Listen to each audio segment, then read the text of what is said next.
মুজাহিদের রিভিউয়ের রায় আজ, ফাঁসির সাজা বহালের আশা রাষ্ট্রপক্ষের, আসামিপক্ষ চায় ঠেকাতে। যুদ্ধাপরাধী সাকা চৌধুরীর রিভিউয়ের শুনানি হয়নি, নিজামীর করা আপিলের পরবর্তী শুনানি আজ। চট্টগ্রামে শিশু আবির ও ফরিদপুরে স্কুল ছাত্রী চম্পা হত্যায় ৮ জনকে প্রাণদণ্ড দিয়েছেন আদালত।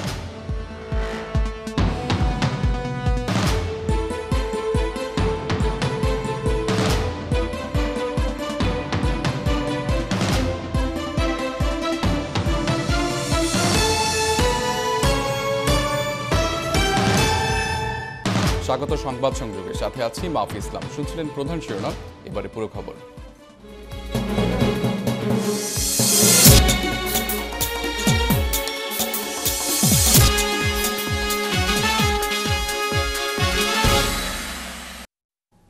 একাত্তরে মানবতা বিরোধী অপরাধে মৃত্যুদণ্ডপ্রাপ্ত জামায়াত নেতা মুজাহিদের রিভিউ পিটিশনের রায়কে কেন্দ্র করে নিরাপত্তা ব্যবস্থার জোরদার করা হয়েছে। গুরুত্বপূর্ণ স্থাপনা সহ বিভিন্ন এলাকায় অতিরিক্ত পুলিশ মোতায়েন করা হয়েছে। বেড়েছে পুলিশের টহল গাড়ির সংখ্যাও। বিস্তারিত আখতারুজ্জামান টিটনের প্রতিবেদনে। মুক্তিযুদ্ধের সময় মানবতা বিরোধী অপরাধের দায়ে জামায়াত নেতা আলী আহসান মোহাম্মদ মুজাহিদের ফাঁসির রায় পুনর্বিবেচনার আবেদনের উপর শুনানি শেষ হয়েছে। এ বিষয়ে বুধবার আদেশ দেবে আদালত। তবে রায়ের প্রতিবাদে জামায়াত শিবিরের নেতাকর্মীরা যাতে কোনো ধরনের নাশকতা চালাতে না পারে সেজন্য মঙ্গলবার বিকেল থেকেই রাজধানী জুড়েই অতিরিক্ত আইন শৃঙ্খলা বাহিনী সরব উপস্থিতি রয়েছে। পুলিশ র্যাবের সহায়ক হিসাবে টহল দিয়েছে সীমান্ত রক্ষাকারী বাহিনী, বর্ডার গার্ড বাংলাদেশ, বিজিবি। পুলিশ জানায় সব ধরনের যানবাহন সহ সন্দেহ হয় এমন ব্যক্তিও এই তল্লাশির আওতায় এসেছে। কূটনৈতিক পাড়া সহ সর্বত্র নিরাপদ করার কথাও জানালেন পুলিশ কর্মকর্তারা। প্রতিটা চেকপোস্টে আমরা চেকপোস্ট যথেষ্ট তৎপরতার সহিত কাজ করতেছি। আমাদের সিনিয়র অফিসারেরও নির্দেশ আছে যে সবগুলো গাড়ি মোটামুটিভাবে চেক করতে হবে। যানবাহন যেগুলা সন্দেহজনক হয় সেগুলো আমরা চেক করি, এই চেকপোস্টে আমরা চেক করি, সিগন্যাল দিয়ে দিই। না, এটা কন্টিনিউ, অনেকদিন যাবতই চলছে। তবে রাতে যারা বিভিন্ন গন্তব্যে বেরিয়েছেন তল্লাশির কারণে সাময়িক ভোগান্তি হলেও নিরাপত্তা নিয়ে সন্তোষের কথা জানাতেও ভুল করেননি।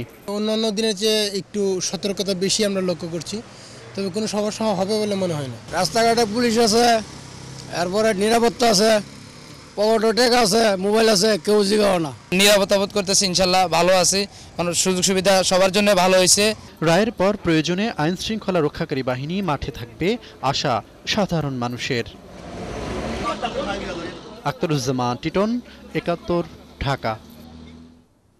একাত্তরে মুক্তিযুদ্ধের সময় মানবতা বিরোধী অপরাধের দায়ে জামায়াত নেতা আলী আহসান মোহাম্মদ মুজাহিদের ফাঁসির রায় পুনর্বিবেচনার আবেদনের উপর শুনানি শেষ হয়েছে। এ বিষয়ে আজ আদেশ দেবেন আদালত। রাষ্ট্রপক্ষের আশা ফাঁসির সাজা বহাল থাকবে, আর আসামিপক্ষ বলছে ফাঁসির সাজা মওকুফ হবে ন্যায় বিচার। বিস্তারিত মিল্টন আনোয়ারের প্রতিবেদনে। একাত্তরে বুদ্ধিজীবী হত্যার দায়ে আপিল বিভাগে বহাল থাকা ফাঁসির চূড়ান্ত সাজা পুনর্বিবেচনা চেয়ে গত ১৪ অক্টোবর আপিল বিভাগে রিভিউ আবেদন করেন বদর কমান্ডার মুজাহিদ। বিচার প্রক্রিয়া সবশেষে এই ধাপের শুনানির জন্য মঙ্গলবার দিন ঠিক করে প্রধান বিচারপতি এস.কে. সিনহা নেতৃত্বাধীন ৪ সদস্যের আপিল বিভাগ। মোট ৩৮ পৃষ্ঠার রিভিউ আবেদনে ৩২টি যুক্তি দেখিয়ে অভিযোগ ও মৃত্যুদণ্ড থেকে খালাস চেয়েছিলেন মুজাহিদ। মঙ্গলবার সকাল ৯টা থেকে ১১টা পর্যন্ত সেসব যুক্তির বিষয়ে বক্তব্য রাখেন মুজাহিদের আইনজীবী। আদালতে প্রমাণের চেষ্টা করেন ট্রাইব্যুনাল ও আপিল বিভাগ মুজাহিদের প্রতি ন্যায় বিচার করেনি। মুজাহিদ আলবদর কমান্ডার ছিলেন না, এটা ছিল তাদের দাবি। মুজাহিদ সাহেবের বিরুদ্ধে এই চার্জে তার বিরুদ্ধে কোনো সুনির্দিষ্ট অভিযোগ নাই। এই আলবদর সরাসরি সেনাবাহিনীর আওতায় ছিল, একে নিয়াজির আওতায় ছিল। অতএব এই ক্ষেত্রে যে অপরাধ হয়েছে সেই অপরাধের দায়িত্ব সে যদি স্পেসিফিক ওভারড্রাইভ তার বিরুদ্ধে না থাকে তাহলে এই দায়িত্ব তার ঘাড়ে চাপানো যাবে না, এবং এই কারণে তাকে এই ধারায় সাজাও দেওয়া যাবে না। খন্দকার মাহবুবের আশা মুজাহিদের মৃত্যুদণ্ড বাতিল হবে। আমরা যে যুক্তি দিয়েছি সেই যুক্তি গ্রহণ করা হবে এবং আমরা এই ব্যাপারে আমরা রেমেডি পাবো। তবে রাষ্ট্রপক্ষে অ্যাটর্নি জেনারেল মাহবুবে আলম এসব যুক্তি উড়িয়ে বলেন, মুজাহিদ সেই সময় আলবদর বাহিনীর নেতা হিসেবে বুদ্ধিজীবী হত্যাকাণ্ডের পরিকল্পনার পাশাপাশি হত্যাকাণ্ডে আলবদরদের উজ্জীবিত করেছেন। বুদ্ধিজীবী হত্যার ব্যাপারে সরাসরি তাকে হত্যা করতে হবে এটা কোনো কথা না। তিনি এই ব্যাপারে প্ল্যান করেছেন, এই ব্যাপারে উৎসাহিত করেছেন এবং এই ব্যাপারে তার যারা সহকর্মী তাদেরকে উজ্জীবিত করেছেন। এটাও একটা বিরাট অপরাধ এবং এই অপরাধে তাকে শাস্তি যে দেওয়া হয়েছে আপিল বিভাগ থেকে সঠিকভাবেই শাস্তি দেওয়া হয়েছে। রিভিউর যে পরিসীমা বা স্কোপ, সেই স্কোপের ভিতরে তার মামলা পুনর্বিবেচনার কোনো অবকাশ নাই মর্মে আমি আমার বক্তব্য রেখেছি। তার আশা আপিল বিভাগের চূড়ান্ত সাজার কোনো হেরফের হবে না। মুজাহিদের দ্বন্দ্ব একটু কমানো হয় বা মৃত্যুদণ্ড থেকে যাবজ্জীবন করা হয়, তাহলে আমরা সারা দেশবাসী এবং আমরা প্রসিকিউশন আমরা হতাশ হব। বুদ্ধিজীবী হত্যা সহ মানবতা বিরোধী অপরাধের দায়ে 2013 সালের 17 জুলাই মুজাহিদকে ফাঁসির রায় দেয় ট্রাইব্যুনাল। আর 16 জুন সেই রায় বহাল রাখে আপিল বিভাগ। পরে এই রায় পুনর্বিবেচনার আবেদন করেন জামায়াতের secretary general. Milton Anwar, 71, Dhaka. এদিকে মুক্তিযুদ্ধের সময় মানবতা বিরোধী অপরাধের দায়ে বিএনপির স্থায়ী কমিটির সদস্য সালাউদ্দিন কাদের চৌধুরীর ফাঁসির রায় পুনর্বিবেচনার আবেদনের উপর মঙ্গলবার শুনানি হয়নি। প্রধান বিচারপতি এস.কে. সিনহার নেতৃত্বাধীন সুপ্রিম কোর্টের আপিল বিভাগের 4 সদস্যের বেঞ্চে মঙ্গলবার ওই আবেদনের উপর শুনানির কথা ছিল, কিন্তু শুনানি না করার ব্যাপারে আসামিপক্ষ আর্জি জানালে আদালত তা মঞ্জুর করেন। আপিল বিভাগের বুধবারের কার্যতালিকায় রাখা হয়েছে সাকা রিভিউয়ের শুনানি। 71-এ চট্টগ্রামের বিভিন্ন এলাকায় গণহত্যা ও মানবতা বিরোধী অপরাধের দায়ে 2013 সালের 1 অক্টোবর সাকা চৌধুরীকে ফাঁসির আদেশ দেন আন্তর্জাতিক অপরাধ ট্রাইব্যুনাল 1।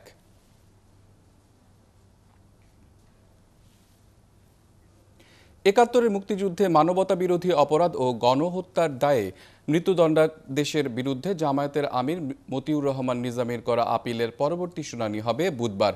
মঙ্গলবার ধার্য দিনের শুনানি শেষে প্রধান বিচারপতি সুরেন্দ্র কুমার সিনহার নেতৃত্বাধীন সুপ্রিম কোর্টের আপিল বিভাগের 4 সদস্যের বেঞ্চ পরবর্তী তারিখ ঠিক করেন।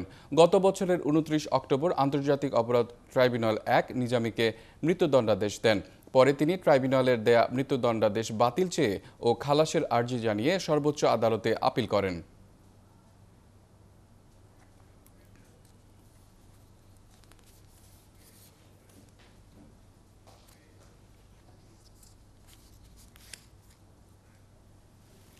চট্টগ্রামে শিশু ইয়াসিন আরাফাত আবির হত্যা মামলায় 4 জনের ফাঁসির আদেশ দিয়েছেন আদালত। এতে সন্তোষ জানিয়ে রায় দ্রুত কার্যকরের দাবি জানিয়েছেন আবিরের বাবা মা। এদিকে ফরিদপুরে 9ম শ্রেণীর শিক্ষার্থী জাকিয়া সুলতানা চম্পা হত্যার দায়ে 4 জনের ফাঁসির আদেশ দিয়েছেন ঢাকার 4 নম্বর দ্রুত বিচার ট্রাইব্যুনাল। প্রতিনিধিদের তথ্য ও ছবিতে প্রতিবেদন। 2012 সালের 17 ডিসেম্বর প্রতিবেশী ফারুক ও অন্যরা মুক্তিপণ আদায়ের জন্য নগরীর হালিশহর থেকে অপহরণ করে 5 বছরের শিশু আবিরকে। পরে শ্বাসরোধ করে হত্যা করে তার লাশ ফেলে যায় সলিমপুর কালুসা মাজারের কাছে। এ ঘটনায় আবিরের বাবা রিয়াজউদ্দিন একটি হত্যা মামলা দায়ের করেন। মঙ্গলবার চট্টগ্রামের দ্রুত বিচার ট্রাইব্যুনালের বিচারক মুহিতুল হক এনাম চৌধুরী 3 বছর আগের এ হত্যা মামলার রায় ঘোষণা করেন। রায়ে ফারুক, ইদ্রিস মিয়া, আনোয়ার ও সুজনকে ফাঁসির আদেশ দেওয়া হয়। একই সঙ্গে আদালত আসামিদের প্রত্যেককে 2টি পৃথক ধারায় 2 বার করে যাবজ্জীবন কারাদণ্ড দিয়েছে। বেকসুর খালাস দেওয়া হয়েছে ইদ্রিসের স্ত্রী রাবিয়া বেগমকে। এই শিশুকে অপহরণ, মুক্তিপণ আদায় এবং পরবর্তীতে তাকে হত্যা করার অপরাধ প্রমাণ করতে পেরেছি।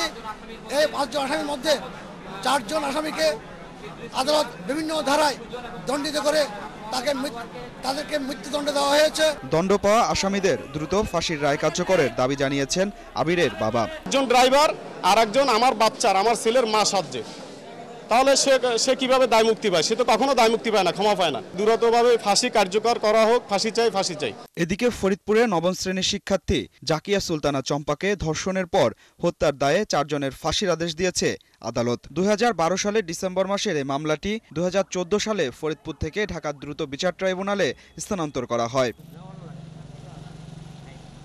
মামলার 5 আসামির মধ্যে শামীম মণ্ডল, বাবুল হোসেন, জাহিদুল হাসান এবং আকাশ মণ্ডলকে মৃত্যুদণ্ড দেয়া হয়েছে। আসামিদের মধ্যে আকাশ ও বাবুল পলাতক রয়েছেন। অভিযোগ প্রমাণিত না হয় মৌসুমী নামের এক আসামিকে খালাস দিয়েছে আদালত। চম্পা হত্যার রায়ে সন্তুষ্টি জানিয়েছেন তার স্বজনরা। ওরা বিয়ার অনুষ্ঠান থেকে উঠাই নিয়ে ওরা দর্শন এবং নির্মমভাবে হত্যা করে গাছে ঝুলিয়ে রাখছে। রায় কার্যকর করার জন্য আমরা খুব দাবি জানাচ্ছি, যাতে এটা দৃষ্টান্ত স্থাপন হয় যে কোনো অন্যায়কারী আসলে এইভাবে পার পেয়ে যেতে পারে না। এছাড়া ধর্ষণের অভিযোগ প্রমাণিত হয় প্রত্যেক আসামিকে যাবজ্জীবন কারাদণ্ড এবং 1 লাখ টাকা করে জরিমানা ও অনাদায়ে আরও 3 বছরের সশ্রম কারাদণ্ড দিয়েছে আদালত। আদিলুর রহমান, ৭১।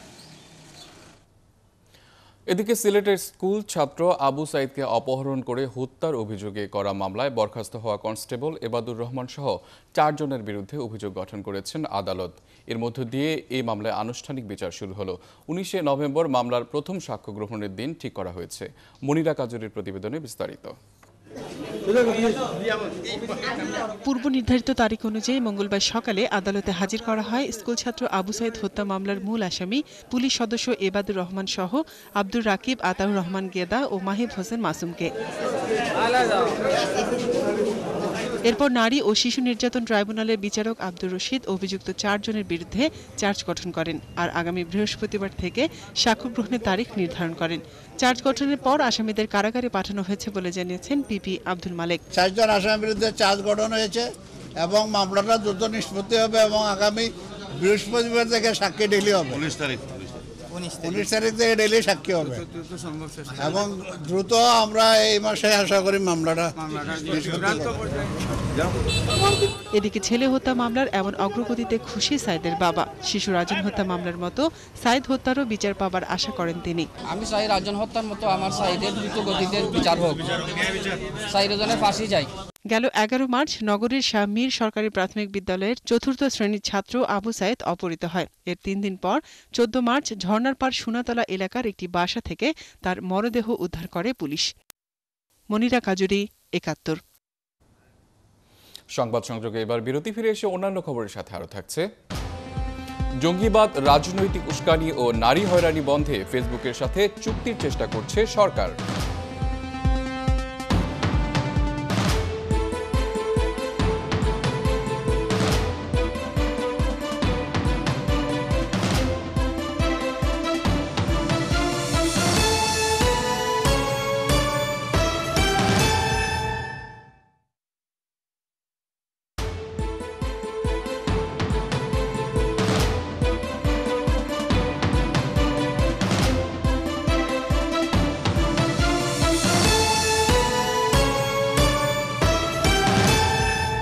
আপনারা আছেন ৭১-এ, চলছে সংবাদ সংযোগ। ফেসবুকের মাধ্যমে জঙ্গিবাদ, রাজনৈতিক উস্কানি ও নারী হয়রানি বন্ধে ফেসবুকের সাথে সরকার চুক্তি করার চেষ্টা করছে বলে জানিয়েছেন ডাক ও টেলিযোগাযোগ প্রতিমন্ত্রী তারানা হালিম। এছাড়া নিজ মন্ত্রণালয়ের প্রতিটি বিভাগকে স্বজনপ্রীতি ও দুর্নীতি থেকে বেরিয়ে আসার আহ্বান জানান তিনি। বিস্তারিত শারমিন নীরার প্রতিবেদনে। সামাজিক যোগাযোগের অন্যতম বড় মাধ্যম এখন ফেসবুক। তবে তথ্য প্রযুক্তির এই যুগে এই মাধ্যমকে ব্যবহার করে কেউ কেউ ধর্মীয় সাম্প্রদায়িক উস্কানিমূলক বক্তব্য দিচ্ছেন, কেউ আবার প্রচার করছেন উগ্র রাজনৈতিক মতাদর্শ। এছাড়া নারীকে অবমাননাকর অবস্থায় উপস্থাপন করছেন অনেকে। যোগাযোগ মাধ্যমের এই অপব্যবহারের রাশ টেনে ধরতে ফেসবুক কর্তৃপক্ষের সাথে চুক্তি করার কথা জানালেন টেলিযোগাযোগ প্রতিমন্ত্রী। ফেসবুকের সঙ্গে সেই চুক্তিটা করতে পারি যেখানে আমরা এই ধরনের কন্টেন্ট যেগুলো আছে, মানহানিকর, নারীর প্রতি অবমাননাকর, রাজনৈতিক কারণে ব্যবহার করে বিব্রতকর, জঙ্গি উৎসাহ প্রদান করে, দেশে বিভিন্নভাবে অস্থিতিশীলতার সৃষ্টি করে, এগুলোকে কন্ট্রোল করার জন্য আমার মনে হয় যে আমরা মোটামুটি ভাবে একমত পোষণ করেছি। মঙ্গলবার বিটিআরসি ভবনে সাংবাদিকদের সামনে এ তথ্য জানিয়ে বিএনপি জামায়াত জোট সরকারের সময় সুযোগ থাকার পরেও এই চুক্তি না করায় সমালোচনা করেন প্রতিমন্ত্রী। একটা সুযোগ ছিল যে ফেসবুকের সঙ্গে একটা চুক্তি করার, যে চুক্তিতে ফেসবুককে ইনডেমনিটি দেওয়া হতো যে কন্টেন্টের ব্যাপারে, সেটি বিএনপি জামায়াত জোট সরকার করেননি। না করার কারণে আমরা অনেকটা এই যে সাবমেরিন কেবলের কনসোর্টিয়ামে যুক্ত হওয়ার মতো একটি সুযোগ যেমন হাতছাড়া হয়েছে, তেমন একটি বড় সুযোগ হাতছাড়া হয়ে গেছে। এছাড়া নিজ মন্ত্রণালয়ের অধীনে সব বিভাগ থেকে দুর্নীতি আর স্বজনপ্রীতি দূর করতে কঠোর ব্যবস্থা নেওয়ার কথাও জানান তারানা হালিম। আমাদের প্রত্যেকটি বিভাগকে দুর্নীতি, স্বজনপ্রীতি এবং কনফ্লিক্ট অফ ইন্টারেস্টের জায়গা থেকে বেরিয়ে আসতে হবে। এদিকে আগামী 16 ডিসেম্বর নাগাদ বিভিন্ন স্কুলে বিনামূল্যে ট্যাব বিতরণের কথা জানান প্রতিমন্ত্রী। অন্যদিকে নকল মোবাইল জব্দ করতে মন্ত্রণালয় তৎপরতা চলছে বলেও জানান তিনি। নকল মোবাইল হ্যান্ডসেট গুলো যেগুলো আমদানি হচ্ছে সেগুলো। শারমিন নীরা, 71, ঢাকা। শাহজালাল আন্তর্জাতিক বিমানবন্দরকে ক্যাটাগরি 2 থেকে ক্যাটাগরি 1-এ উন্নীতের ব্যবস্থা নিতে যুক্তরাষ্ট্রের প্রতি আহ্বান জানিয়েছে বাংলাদেশ। ক্যাটাগরি উন্নীত হলে ঢাকা থেকে নিউ ইয়র্কে সরাসরি বিমান চলাচল সুবিধা পাওয়া যাবে। এছাড়া লজিস্টিক্স সাপোর্ট, নিরাপত্তা সদস্যদের প্রশিক্ষণ ও দক্ষ জনবল তৈরিতেও মার্কিন যুক্তরাষ্ট্রের সহযোগিতা চেয়েছে বাংলাদেশ। এসব বিষয়ে সহযোগিতার আশ্বাস দেওয়ার পাশাপাশি নিরাপত্তা বিষয়ে বিশেষ সহায়তা দিতে আগ্রহ দেখিয়েছে যুক্তরাষ্ট্র। মঙ্গলবার সচিবালয়ে এক বৈঠক শেষে এসব কথা জানান মার্কিন যুক্তরাষ্ট্র রাষ্ট্রদূত মার্শা ব্লুম বার্নিকাট ও বেসামরিক বিমান ও পর্যটন মন্ত্রী রাশেদ খান মেনন।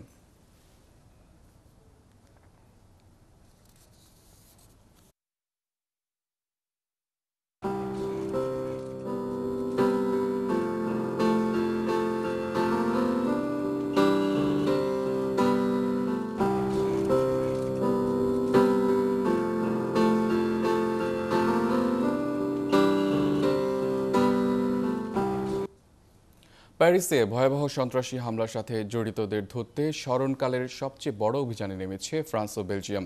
এর মধ্যে আটক করা হয়েছে সন্দেহভাজন অজ্ঞাত সংখ্যক ব্যক্তিকে। ফ্রান্সে 1,15,000 নিরাপত্তা কর্মী মোতায়েন করা হয়েছে। গণপরিবহনে বাড়ানো হয়েছে নজরদারি। 100 মানুষ গৃহবন্দী করার পাশাপাশি প্রায় 10,000 মুসলিম নাগরিককে উগ্রপন্থী হিসেবে চিহ্নিত করেছে ফ্রান্স। বিস্তারিত জানাচ্ছেন শারমিন শ্রাবণী। ফ্রান্সের উত্তরে বেলজিয়াম সীমান্ত থেকে শুরু করে প্যারিসের উপশহর ও দক্ষিণের তুলুস পর্যন্ত বিস্তীর্ণ এলাকা জুড়ে দিনরাত চলছে অভিযান। যেন যুদ্ধ পরিস্থিতি, যে কোনো কিছুর জন্য প্রস্তুত সম্মিলিত বাহিনী। পুলিশের চলমান এই অভিযানে আটক হয়েছে বেশ কয়েকজন। উদ্ধার করা হয়েছে বেশ কিছু কালাশনিকভ রাইফেল, এমনকি রকেট লঞ্চারের মতো ভারী অস্ত্র। তদন্তকারীরা বলছেন শুক্রবার রাতের সন্ত্রাসী হামলার পরিকল্পনায় সাহায্য করেছে বেলজিয়ামের এমন একটি গ্রুপ এবং ফ্রান্সে তাদের সহযোগীদের সবাইকে আটক করাই এই অভিযানের লক্ষ্য। বেলজিয়ামের রাজধানী ব্রাসেলসের শহরতলি মলেনবিক এখন এই অভিযানের কেন্দ্রবিন্দু। অভিযানে প্যারিস আর বেলজিয়াম থেকে এ পর্যন্ত কতজন আটক হয়েছে সে তথ্য প্রকাশ করা হয়নি, তবে ঘরবন্দি করা হয়েছে অন্তত 100 জনকে। এদিকে এরই মধ্যে ফরাসি কর্তৃপক্ষ দেশটির 10,000-এরও বেশি নাগরিককে কট্টরপন্থী হিসেবে তালিকাভুক্ত করেছে। তাদেরকে ভবিষ্যৎ ফ্রান্সের জন্য হুমকি বলে মনে করছে কর্তৃপক্ষ। এদিকে তুরস্ক জানিয়েছে সন্ত্রাসী হামলার ব্যাপারে 2014 সালের ডিসেম্বর এবং 2015 সালের জুনে ফ্রান্সকে সতর্ক করা হয়েছিল। তুর্কি কর্মকর্তারা জানান আত্মঘাতী হামলাকারী ওমর ইসমাইল মুস্তাফির ব্যাপারেও ফ্রান্স কর্তৃপক্ষকে সতর্ক করা হয়। 29 বছর বয়সী ফরাসি নাগরিক ওমর ইসমাইল মুস্তাফিকেই প্রথম হামলাকারী হিসেবে চিহ্নিত করেছে ফ্রান্স। খণ্ডিত আঙ্গুলের ছাপের মাধ্যমে তার পরিচয় নিশ্চিত হয়েছে ফ্রান্সের নিরাপত্তা বাহিনী।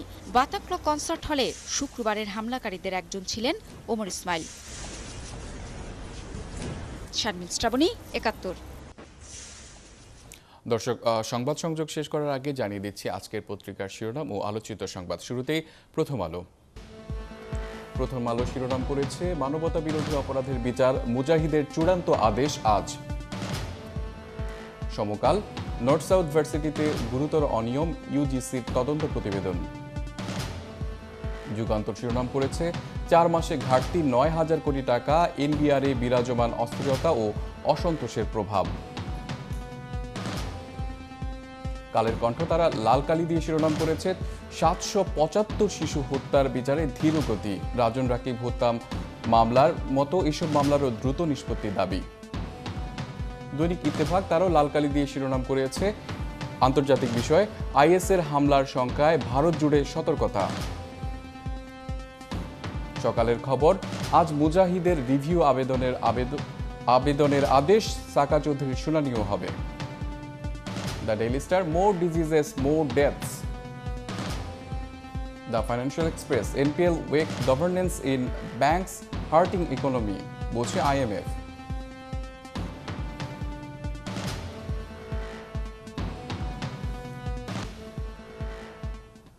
দর্শক, দেখছিলাম আজকের পত্রিকার প্রধান শিরোনামগুলো। চলছে সংবাদ সংযোগ, জানতে চাই আপনার কথাও। যোগ দিন ৭১ ফেসবুকে, সংবাদে থাকুন ৭১।